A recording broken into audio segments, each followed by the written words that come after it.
Évangile de Jésus-Christ selon Saint Jean, au chapitre 12, du verset 20 au verset 33, nous lisons. En ce temps-là, il y avait quelques Grecs parmi ceux qui étaient montés à Jérusalem pour adorer Dieu pendant la fête de la Pâque. Ils abordèrent Philippe, qui était de Bethsaïde en Galilée, et lui firent cette demande.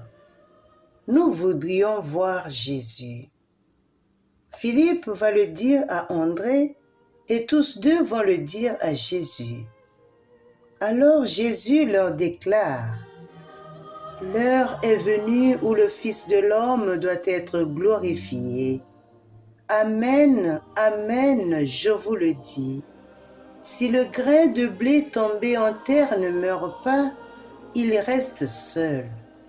Mais s'il meurt, il porte beaucoup de fruits. Qui aime sa vie la perd. Qui s'en détache en ce monde la gardera pour la vie éternelle.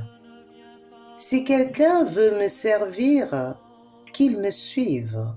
Et là où moi je suis, là aussi sera mon serviteur. Si quelqu'un me sert, mon Père l'honorera. Maintenant mon âme est bouleversée. Que vais-je dire? Père, sauve-moi de cette heure. Mais non, c'est pour cela que je suis parvenu à cette heure-ci.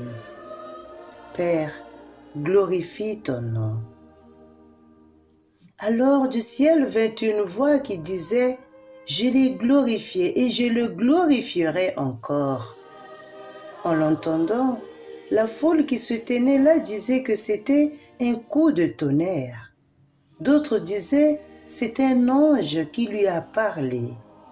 Mais Jésus leur répondit: ce n'est pas pour moi qu'il y a eu cette voix, mais pour vous. Maintenant a lieu le jugement de ce monde.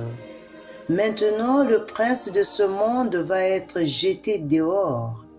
Et moi, quand j'aurai été élevé de terre, j'attirerai à moi tous les hommes. Il signifiait par là de quel genre de mort il allait mourir. Acclamons la parole de Dieu. Louange à toi, Seigneur Jésus.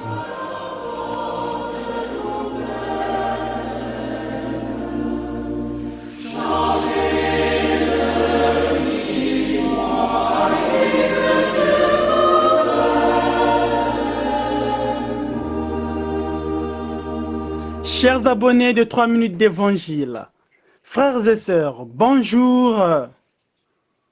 La dynamique du royaume des cieux est inversée.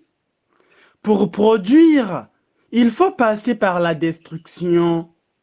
Pour multiplier, il faut passer par l'anéantissement.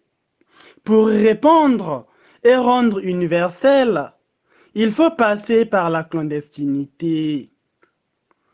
Dans le discours de Jésus, rapporté par Jean, il ne s'agit pas seulement d'une nouvelle façon de penser, mais d'une nouvelle façon d'exister.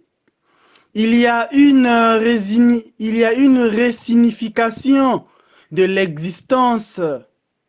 Elle n'est pas faite pour être maintenue ou étirée autant que possible, mais elle est faite pour être donnée. Et donner la vie, c'est se déposséder de soi-même et de ses décisions en faveur de l'autre avec un grand et un petit A. C'est la plus grande leçon que Jésus donne aux siens.